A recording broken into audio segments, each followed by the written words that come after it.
Hey YouTube, welcome back. This is Jeremy from Gas Holes Garage, and this is Pat, how's it going?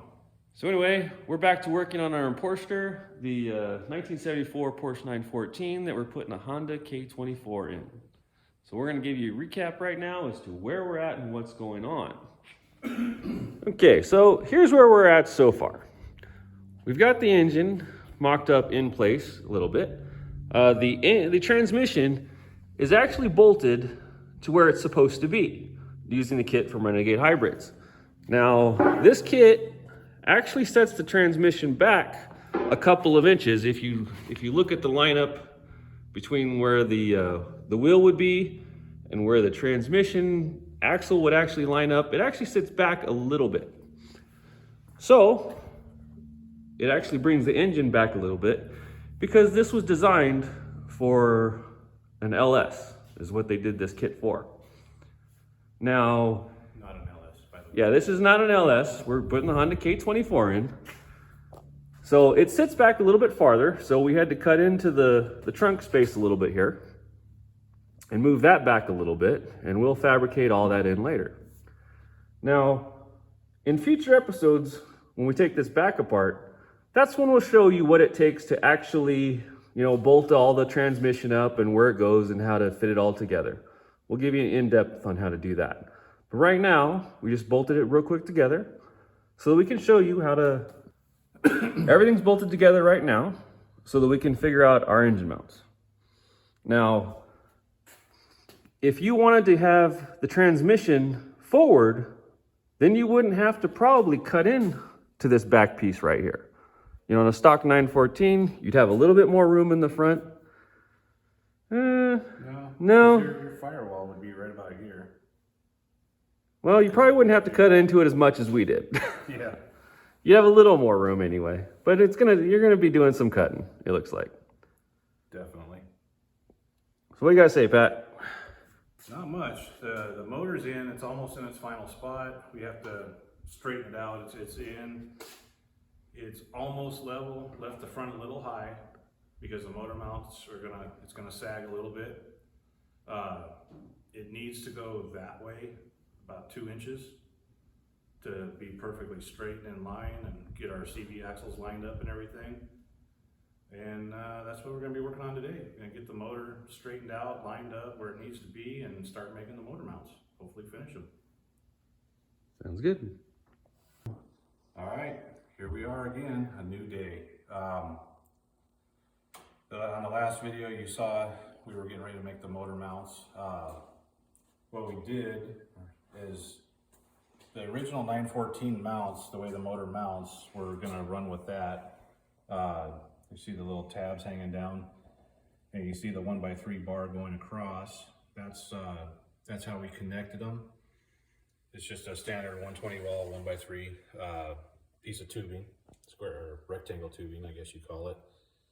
And then what I did was I took a piece of this 6-inch wide by 3/16 flat stock, bent it at a 90, and cut it to fit inside the original Porsche mount for the motor. It's ugly right now. It's gonna get cleaned up. It's just a rough cut to get it bolted in there and mock up everything. And then on the driver's side right here, you can see the mount is bent up and everything and set in there. Still have to shape it, make it pretty basically and weld it in. And you can see the rubber motor mount that we use. I'm trying to remember what they're called. They're kind of like a hockey puck mount. I forget the exact name. Those are used in a lot of the hot rods. It's just the easiest way that I know to do it. It's also, what was it, like 30 bucks for the motor mounts? Yeah, it wasn't nothing. So instead of getting some elaborate fancy, $200 Honda motor mount for that side and the $200 motor mount for this side, we went that route. And that also, you can see the cherry picker still hooked up. All we got to do to drop the motor out or pull it out the top is 2 bolts, one on each side. And then we can drop the crossbar and drop the motor out the bottom, or leave it and pull it out the top.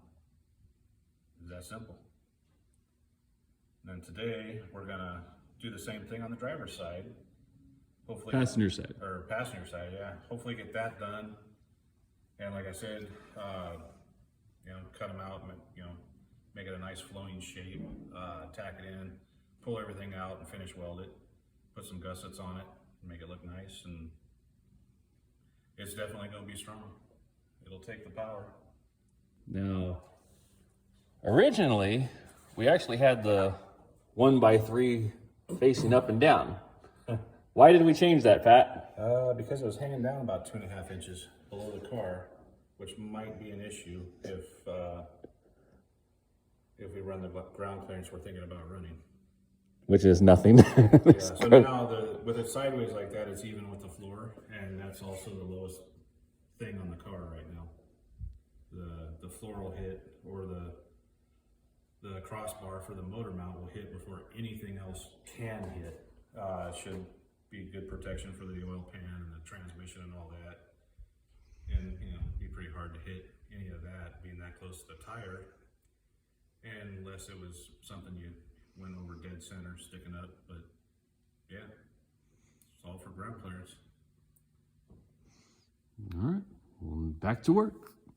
But it is coming along. We have made some progress. We're getting some new parts in here and making it work.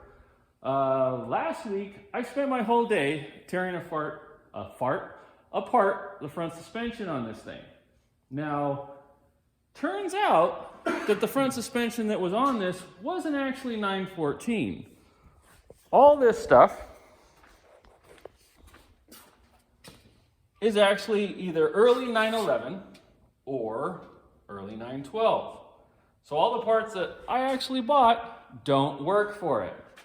So luckily over here, we do have a donor vehicle. Now, this is a 73 914. It also has been heavily molested in its life. And actually, it's a complete basket case. There's nothing worth salvaging on it except for the parts that we need. It has completely rusted floorboards out that you can't tell because it's full of crap. But you can, there is no floor in this car whatsoever. No firewall either. Wow. It's bad. It does fortunately have most of the pieces that we need for that one though, and they're in good shape. So that's a plus. And I only paid $300 for this beautiful machine, so don't hate us for taking the parts off it that we need because it's very, very, very bad. So we're gonna rob the front suspension out of this and take it all apart, and my new parts should actually work for this one. And then probably just end up selling the 911 parts. And like you said, this one is not an original wide body car. It's all plastic, or whatever they called it with the fenders. Fiberglass, plastic, fantastic. So I will be working on tearing this front suspension apart to see, you know, what I can keep, what I can use, what I need to build. And then, what are you going to be working on today, Pat? I'm going to be working on finishing the floorboard that started last week off camera for the front driver's side on this one. Got to finish weld it and grind the welds down, get it all cleaned up. The fit wasn't the best, and that was my fault, not the part's fault. So I got some gaps to fill, no big deal. Then get the welds ground down, just keep in mind it's a floor, I'm not gonna metal finish everything, make it super pretty. So yeah, I'll be working on that. All right, well, we'll get to it, and you guys enjoy the time lapse.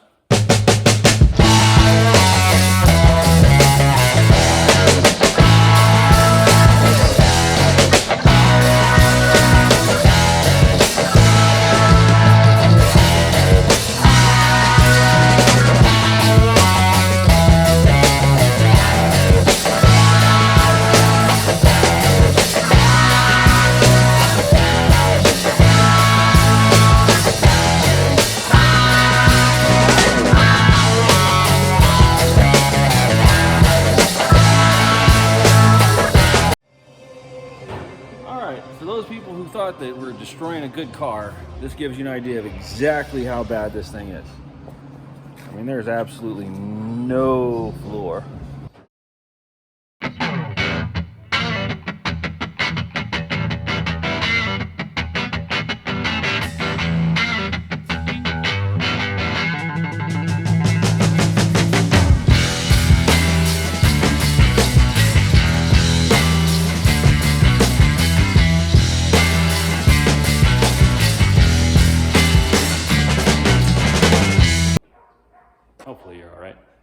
So I just want to give you a little recap as to where we're at. We're moving along with the car.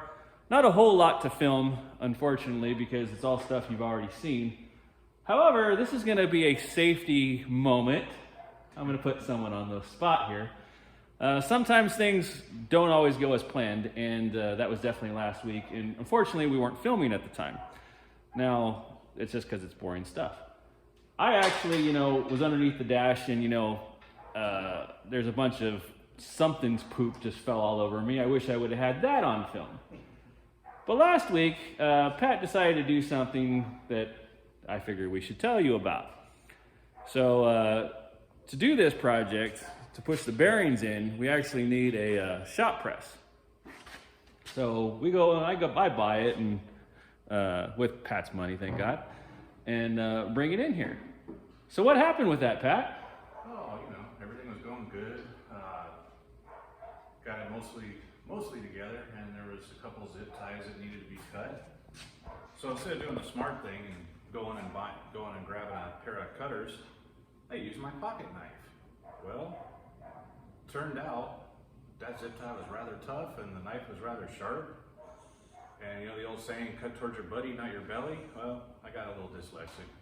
I was cutting towards myself, and it slipped and went into my left leg, about 1.5 inches. And yeah, here I am 10 stitches later. So the fun part is we're sitting there and it snaps real quick. I don't even know what's happened. And all I hear him say is, "Oh, that hurt." Next, he stands up and he looks at it, he's like, "Oh, and it's bleeding." And so he actually grabs the hole that's in his pants and starts to look around. He can't even find where the cut is. And I'm sitting there, I was like, "Pat, maybe you should go inside and take a look." He's like, "Yeah, I think so." Yeah. So then he goes inside. I'm out here messing around a little bit. Next thing I know, he's in the passenger seat of his wife's truck, and they pull up and tell me that they're gonna go to the hospital. Do you have your knife on you? Oh yeah. Why don't you show them how far the knife actually went into your Or do I? into your leg? You always have your knife. You had one job to do today. No, I don't have it on me. I thought I did. Well, it looked like he went in at least 1 inch into his leg. It was that far down the blade. The knife, tip of the knife actually hit the bone.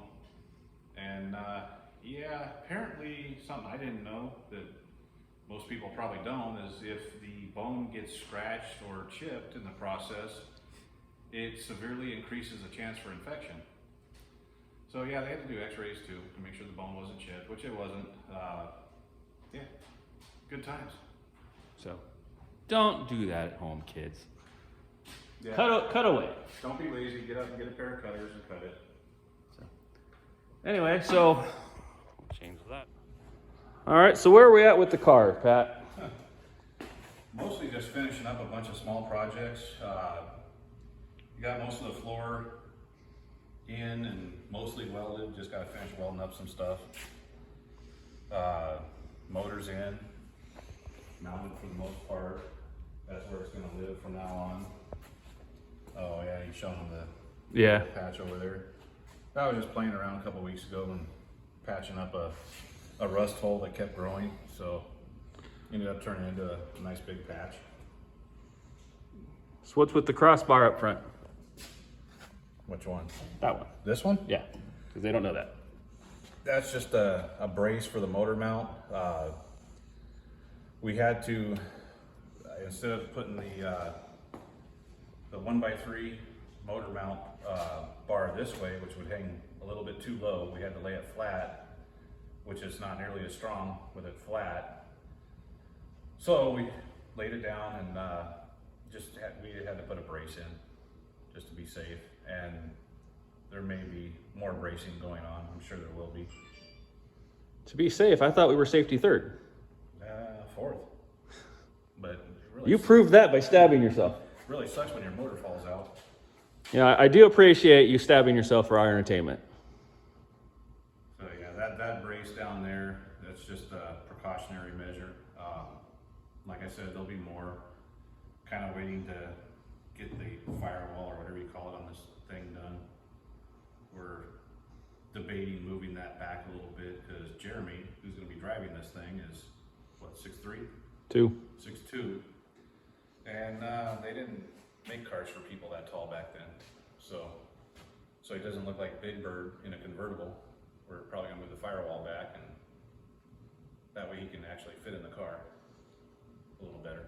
Without my knees punching me in the face. Yeah, or your forehead being above the windshield.